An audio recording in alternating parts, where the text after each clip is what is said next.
राज्यभरातील शेतकऱ्यांसाठी आज दिवसभराच्या महत्त्वाच्या ठळक आणि झटपट बातम्या। पंतप्रधान किसान सन्मान निधी योजनेच्या 21व्या हप्त्याची प्रतीक्षा आता संपलेली आहे। बुधवारी पंतप्रधानांच्या हस्ते शेतकऱ्यांच्या बँक खात्यावर पीएम किसान योजनेचा 21वा हप्ता जमा करण्यात येणार आहे। त्यापूर्वी शेतकऱ्यांनी तातडीने नोंदणी करून घ्यावी असं आवाहन केंद्रीय कृषी मंत्रालयाने शुक्रवारी एक्स पोस्टवर केलं आहे। 19 नोव्हेंबर 2025 रोजी जमा होणार हप्ता। शेतकऱ्यांसाठी खुशखबर, 41 लाख शेतकऱ्यांना मिळेल किसान सन्मान निधीचा हप्ता। बुधवारी जमा होणार पीएम किसान 21वा हप्ता। पीएम किसान व नमो शेतकरीचे 2 हप्ते एकत्रित मिळणार आहेत। तारीख झाली जाहीर। पीएम किसान हप्त्याची तारीख निश्चित। 21वा हप्ता 19 नोव्हेंबर 2025 रोजी सकाळी 11 वाजता देशाचे पंतप्रधान श्री नरेंद्र मोदी यांच्या हस्ते देशभरातील 9 कोटी आणि महाराष्ट्रातील जवळपास 93,66,000 शेतकऱ्यांच्या बँक खात्यात हा हप्ता जमा होणार आहे। पीएम किसानच्या 21व्या हप्त्यासोबत नमो शेतकरीचा 8वा हप्ता येण्याची शक्यता आहे। पीएम किसान आणि नमो शेतकरीचा हप्ता खात्यात जमा होण्यासाठी शेतकऱ्यांनी खालील 4 कामे पूर्ण करून घेणे आवश्यक आहे। फार्मर आयडी काढून घेणे, लँड सीडिंग दुरुस्त करणे, लँड सीडिंग नो असल्यास तहसील कार्यालयात जाऊन यस करून घ्या। आधारला बँक खाते लिंक करा। आधारला बँक खाते लिंक नसेल तर इंडियन पोस्ट पेमेंट बँकेचे खाते उघडा, कारण ते 24 तासात आधारला लिंक होते। पीएम किसानची KYC पूर्ण करा। ही 4 कामे पूर्ण केल्याशिवाय हप्ता खात्यात जमा होणार नाही, हे शेतकरी बांधवांनी लक्षात असू द्यावे। शेतकऱ्यांसाठी आनंदाची बातमी। अतिवृष्टीग्रस्त शेतकऱ्यांच्या खात्यात पैसे जमा होण्यास झाली सुरुवात। 20,000 कोटीच्या मदतीचा GR निघालाय। कृषी मंत्री भरणे यांची माहिती। कर्जमाफीचा शब्द पाळणारच परभणी येथे उपमुख्यमंत्री एकनाथ शिंदे यांनी शेतकऱ्यांना दिली ग्वाही। ज्वारी, गहू, हरभरा, करडई, जवसाचे सर्वाधिक उत्पादन घेणाऱ्या शेतकऱ्याला मिळणार 50,000 रुपये। लाडकी बहीण योजनेच्या वेबसाईटमध्ये काही बदल होत आहेत, त्यामुळे वेळ लागत आहे। लाभार्थी ज्या महिला आहेत त्यांना अनुदान मिळणार, मात्र KYC साठी जो वेळ लागतोय तो लवकरच पूर्ण होईल। कोणतीही महिला लाभापासून वंचित राहणार नाही, अशाही आदिती तटकरे म्हणाल्या। साधारणपणे रोज 4 ते 5 लाख महिलांचं KYCची प्रक्रिया ही साईटवर पूर्ण होत आहे। साधारणपणे 1 कोटीपेक्षा जास्ती महिला आज बऱ्यापैकी त्यांचं KYCची प्रक्रिया झालेली आहे। ज्यांच्या पतीचं निधन झालेलं आहे किंवा वडिलांचं निधन झालेलं आहे किंवा डिवोर्स असतील, म्हणजे एकल महिला असतील, त्यांच्यासाठी आम्ही वेबसाईटवर एक ऑप्शनच्या संदर्भातलं एक वर्किंग करत आहोत की त्यांच्या पतीचं किंवा वडिलांचं जर निधन झालं असेल तर त्यांचं डेथ सर्टिफिकेट किंवा डिवोर्स झाला असेल तर ते डिवोर्सचे पेपर्स अपलोड करण्याच्या दृष्टिकोनातून हे आम्ही तिथं ऑप्शन्स तयार करत आहोत। त्यासाठी वेबसाईटमध्ये ज्या काही त्या पेजवर ज्या काही बदल करण्याची गरज आहे त्याची प्रक्रिया ही आम्ही सुरू करत आहोत। त्यामुळे सर्व पात्र महिला आहेत त्या लाभापासून वंचित राहता कामा नये या दृष्टिकोनातून आम्ही काम करत आहोत। 18 नोव्हेंबरपर्यंत साधारणपणे KYCची प्रक्रिया आहे। त्या कुठलाही पात्र लाभार्थी लाभापासून वंचित राहणार नाही याची दक्षता आम्ही नक्कीच घेऊ। अतिवृष्टीमुळे मराठवाड्यात मुगाचे उत्पादन निम्म्यावर, शेती खरडून गेल्याने नुकसान, खरीपाला बसला फटका। शिंद्रा येथे होणार मराठा समाजाचे पहिले आऊसाहेब स्किल डेव्हलपमेंट सेंटर। बिहारच्या झालेल्या निवडणुका खरंच पारदर्शक झाल्या आहेत का, याचा निवडणूक आयोगाने देखील विचार करावा, असे भाष्य ज्येष्ठ नेते शरद पवार यांनी बिहारच्या निकालाबाबत केले आहे।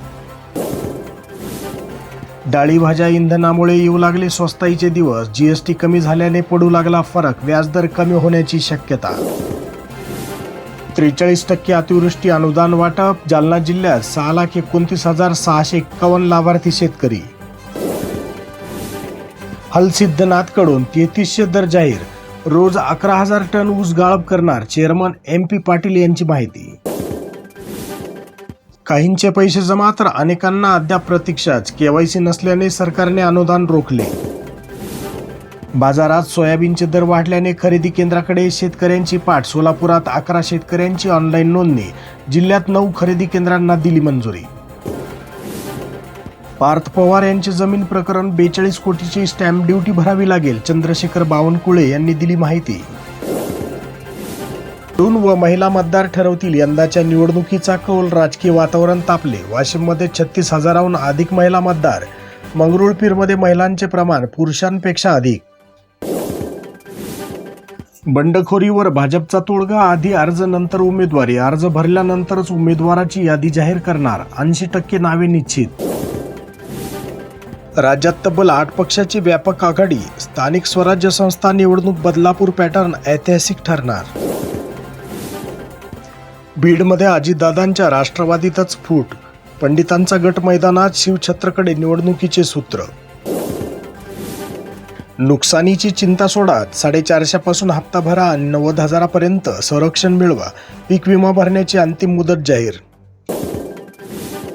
खासगी व्यापाऱ्याकडून कापसाला मातीमोल दर. शेतकरी संकटात. बिहारमध्ये एनडीएचा करिश्मा. भाजपा सर्वात मोठा पक्ष. महागठबंधनचे पानिपत. रब्बीच्या पेरणीत घट. ऊसाच्या क्षेत्रात परतीच्या पावसाने मशागतीला उशीर झाल्याने पेरणी पडली लांबणीवर. सिंचन होणार प्रतिथेंब. अधिक पीक घेता येणार. सूक्ष्म सिंचनातून शाश्वत शेतीची कृषी विभागाची योजना.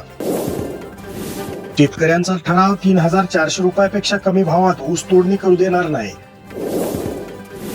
अतिवृष्टी पूरग्रस्तांना 446 कोटी रुपयाच्या मदतीचे वाटप.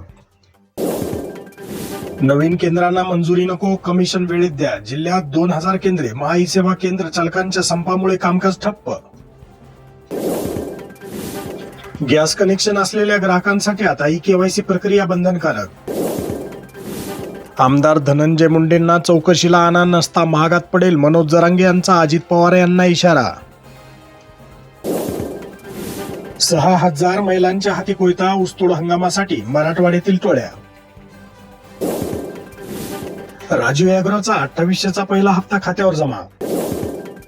गोंदिया येथे फार्मर आयडी अपलोडिंग पूर्ण. नोंदणीला सुरुवात. शेतकऱ्यांना दिलासा. पहिल्याच दिवशी 700 जणांनी केली नोंदणी.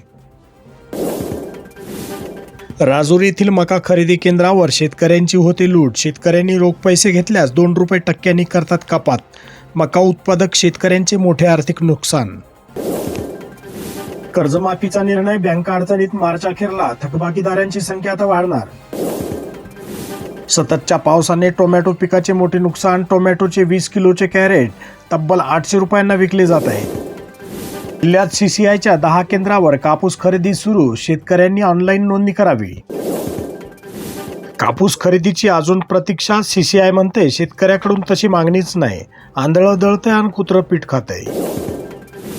कृषी उत्पन्न बाजार समिती रिसोड. सोयाबीनला मिळाला 6,100 रुपये क्विंटल भाव.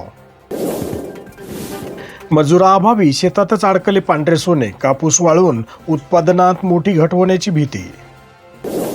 सेकंड हँड कारचा बाजार सुसाट. 59 लाख जणांनी निवडला पर्याय. कमी खर्चात सोय. 5 वर्षात वार्षिक सेकंड हँड कारची विक्री पोहोचली 95 लाखावर.